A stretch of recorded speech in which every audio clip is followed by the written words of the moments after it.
शांति। 14 सितंबर 2022। मीठे प्यारे बाबा के आज के मधुर महावाक्य।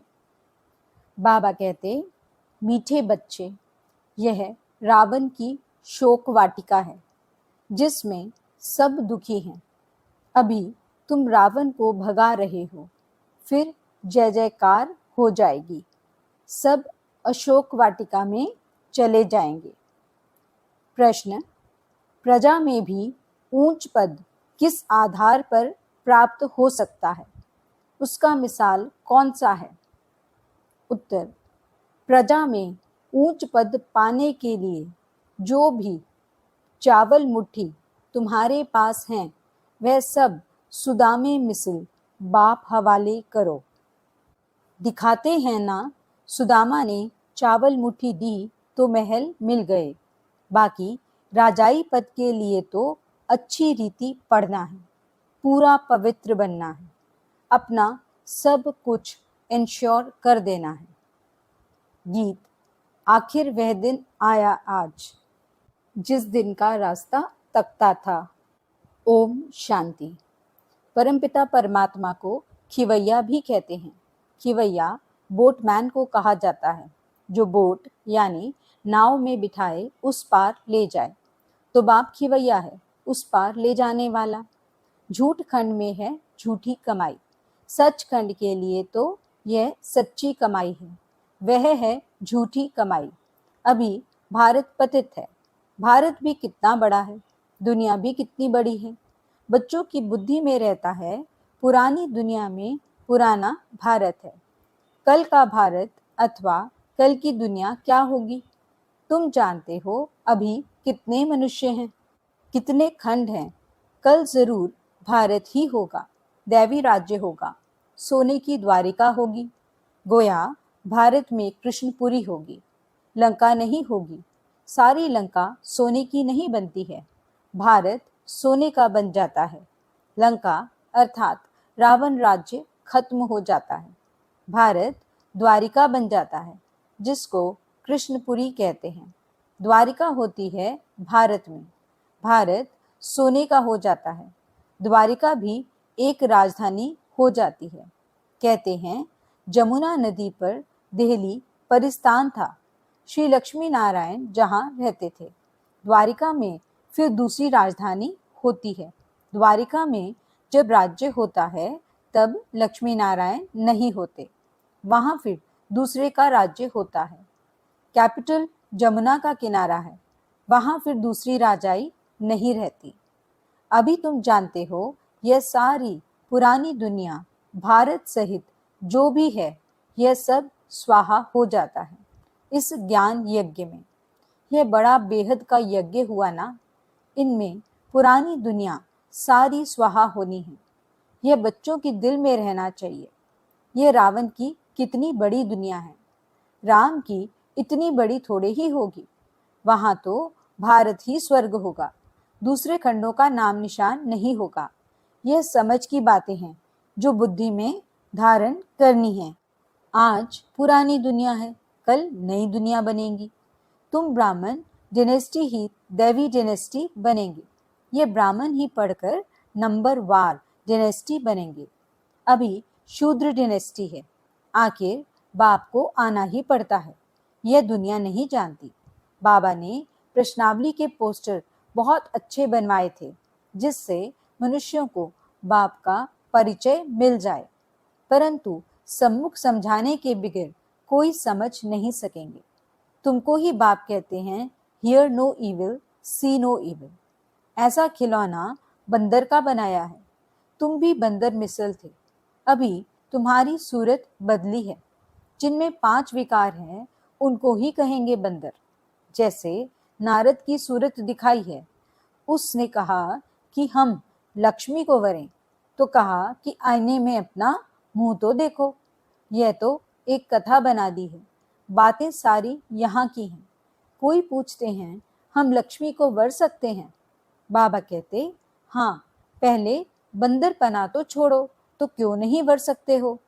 बाबा ने तुमको समझदार बनाया है, फिर तुम्हारे द्वारा सभी आत्माओं को रावण की जंजीरों से छुड़ाए शिवालय में ले जाते हैं अथवा अशोक वाटिका में ले जाते हैं। इस समय सब शोक वाटिका में हैं। अभी तुम रावण को भगा रहे हो, फिर जय जयकार हो जाएगी। सब भक्तियां सीताएं हैं, एक राम ही भगवान है। पुकारते भी हैं, हे राम। वास्तव में राम शिव बाबा को कहा जाता है। बाबा ने आकर समझाया है, राम ही आकर सबकी सदगति करते हैं, स्वर्ग में ले जाते हैं, जिसको राम राज्य कहा जाता है। बाबा ने पोस्टर बहुत अच्छे बनवाए थे। तुम बच्चों को गीता पाठशालाओं में जाकर समझाना है। हम लिखते भी हैं, परम पिता। फिर पूछते हैं कि परमपिता परमात्मा के साथ आपका क्या संबंध है? जरूर कहेंगे, वह सबका बाप है। अच्छा, जब हम उनके बच्चे हैं, वह तो बेहद का बाप नई दुनिया रचने वाला है, फिर तो हमको जरूर स्वर्ग में होना चाहिए। यहाँ नर्क पतित दुनिया में क्यों पड़े हो? लक्ष्मी नारायण का राज्य क्यों नहीं है? भारत को स्वर्ग का स्वराज्य था ना। अब कलयुग में रावण राज्य है। तुम स्वर्ग के मालिक थे ना, और कोई धर्म नहीं था। आज से 5000 वर्ष पहले लक्ष्मी नारायण का राज्य था। राजाएं भी डबल सिर ताज थे। पवित्रता का भी ताज था और रतन जड़ित ताज भी था। राम राज्य तो पीछे होता है, तो बुद्धि में आना चाहिए कि भारत में बरोबर इन्हों का राज्य था। ये लक्ष्मी नारायण ही पहले पहले नंबर के हैं।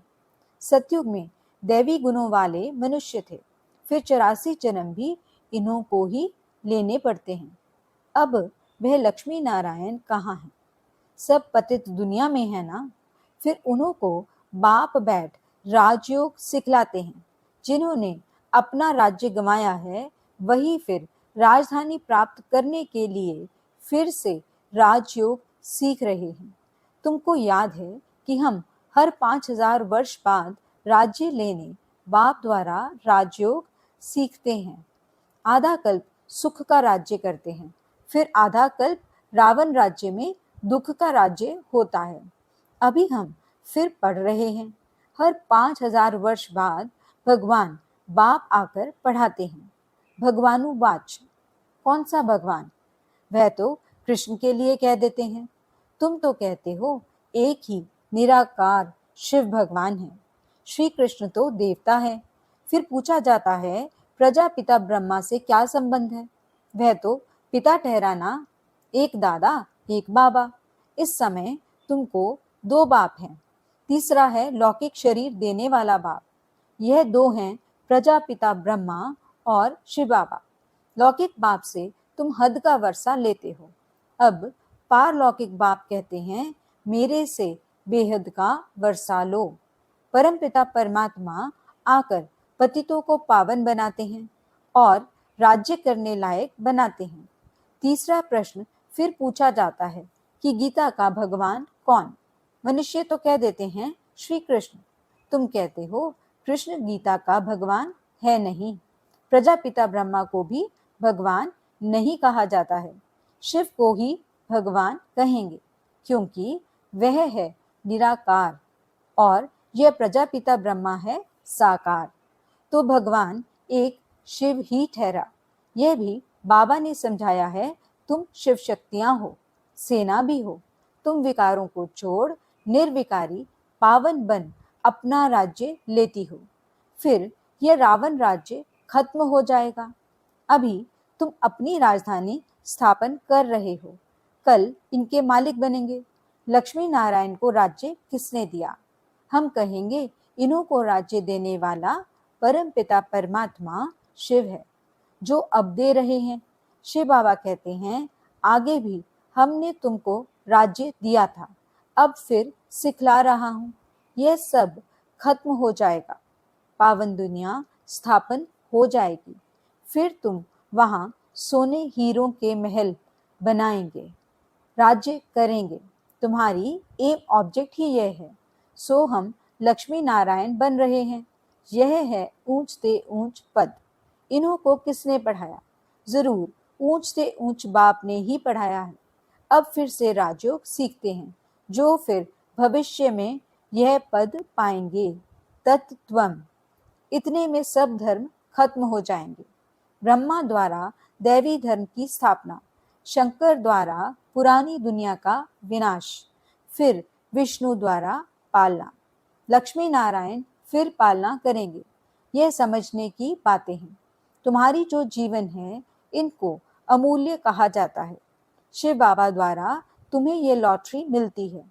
रेस में जो पहला नंबर आता है उनको बड़ा इनाम मिलता है। तो ये लक्ष्मी नारायण पहले नंबर में हैं। इन्हों की दौड़ी तुमसे जास्ती है। पहले नंबर में है ब्रह्मा, फिर सरस्वती। इनको योग बल की दौड़ी कहा जाता है। बाबा ने समझाया है, सतयुग में पहले लक्ष्मी फिर नारायण कहेंगे। यहाँ तो सरस्वती ब्रह्मा की बेटी है, इसलिए सरस्वती ब्रह्मा नहीं कहेंगे। पहले ब्रह्मा फिर उनकी बेटी सरस्वती। जगत पिता और जगत माता कहेंगे। यह स्त्री पुरुष तो हो ना सके। यह फिर जब सतयुग में जाएंगे तब नाम बदल जाएगा। पहले लक्ष्मी फिर नारायण। यहाँ पहले ब्रह्मा फिर सरस्वती है, क्योंकि बेटी है ना। अभी तुम जानते हो हम मनुष्य से देवता बनते हैं। जितना जास्ती पुरुषार्थ करेंगे उतना ऊंच पद मिलेगा। तुम जैसे बेगर टू प्रिंस बन रहे हो। अच्छी रीति पढ़ाई पढ़ेंगे तो राजा बनेंगे। अच्छी रीति नहीं पढ़ेंगे, पवित्र नहीं रहेंगे तो राजाई भी नहीं पाएंगे। शिव बाबा तो राजाई का वर्षा देते हैं। अगर कोई राजाई नहीं लेते हैं, पवित्र नहीं बनते हैं तो प्रजा में चले जाते हैं। अच्छा, प्रजा में भी नंबरवार हैं। कोई पूछते हैं प्रजा में हम ऊंच पद कैसे पाएं? फिर मिसाल समझाया जाता है सुदामा का। चावल मुट्ठी दी तो महल मिल गए। यहाँ जो चावल मुट्ठी देते हैं तो 21 जन्म लिए महल मिल जाते हैं। यह है इंश्योरेंस।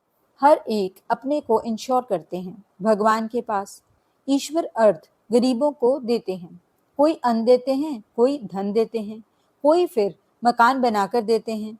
धर्माऊ जरूर कुछ ना कुछ निकालते रहते हैं, क्योंकि पाप बहुत करते हैं, इसलिए दान पुण्य करते हैं। तो गोया इंश्योर किया ना।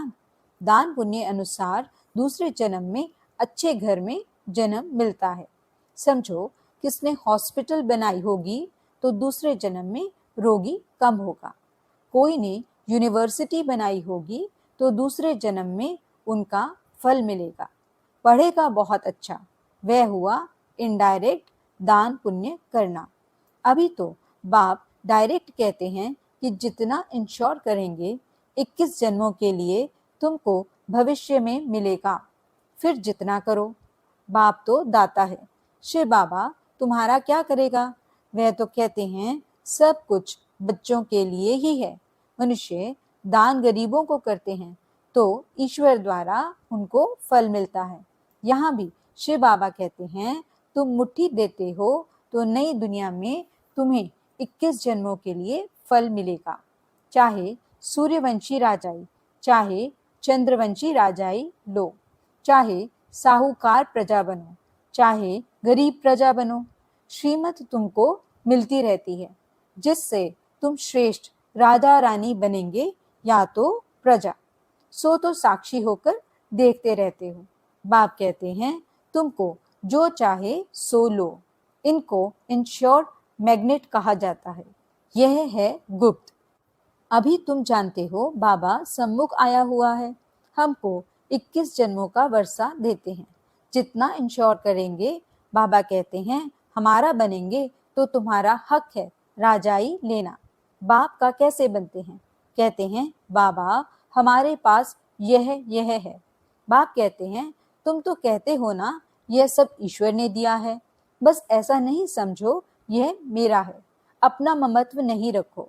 ममत्व रखेंगे तो राजाई नहीं मिलेगी। गृहस्थ व्यवहार में रहते श्रीमत पर चलो तो ममत्व नहीं रहेगा। तुम्हारी तो गारंटी थी ना बाबा आप आएंगे तो हम आपके बन जाएंगे। मेरे तो एक आप ही हो। अब बाप के पास जाते हैं। बाबा फिर स्वर्ग में भेज देंगे। बाबा रोज रोज सुनाते रहते। सुनाते सुनाते कितने वर्ष हो गए। अब बाकी थोड़ा समय है। ये बाबा का लॉन्ग बूट है ना? बाबा ने पुरानी जुत्ती में प्रवेश किया है। कहते हैं बच्चों को सृष्टि के आदि मध्य अंत का समाचार सुनाता हूँ। मैं नॉलेजफुल, ब्लिसफुल लिबरेटर हूँ। सुख करता, दुख हरता हूँ। जितना तुम बाप को याद करते जाएंगे तो पाप कटते जाएंगे। अच्छा, मीठे मीठे सिकीले दे बच्चों प्रति माता पिता बाप दादा का याद प्यार और गुड मॉर्निंग। रूहानी बाप की रूहानी बच्चों को नमस्ते। धारणा के लिए मुख्य सार। पहला पॉइंट, राजाई पद लेने के लिए पूरा श्रीमत पर चलना है। किसी भी चीज में ममत्व नहीं रखना है। मेरा तो एक बाप, यही पाठ पक्का करना है। दूसरा point, hear no evil, see no evil, talk no evil. बाप के इस डायरेक्शन पर चल मंदिर लायक बनना है। वरदान, कंट्रोलिंग पावर द्वारा स्व को कंट्रोल कर फुल स्टॉप लगाने वाले सदा समर्थ आत्मा भव। बिंदु स्वरूप बाप और बिंदु स्वरूप आत्मा दोनों की स्मृति फुल स्टॉप अर्थात बिंदु लगाने में समर्थ बना देती है। समर्थ आत्मा के पास स्व के ऊपर कंट्रोल करने की कंट्रोलिंग पावर होती है। वह दूसरों को कंट्रोल नहीं करते, लेकिन स्व पर कंट्रोल रख परिवर्तन शक्ति को कार्य में लगाते हैं। उनमें रॉन्ग को राइट करने की शक्ति होती है। वह कभी ऐसे नहीं कहते कि क्या मुझे ही मरना है, मुझे ही सहन करना है। समर्थ आत्मा यही समझती कि यह मरना नहीं, लेकिन स्वर्ग में स्वराज्य लेना है। स्लोगन, बाप को प्रत्यक्ष करने के निमित्त वही बन सकते जिनके हर संकल्प में दृढ़ता की विशेषता है। अच्छा, ओम शांति।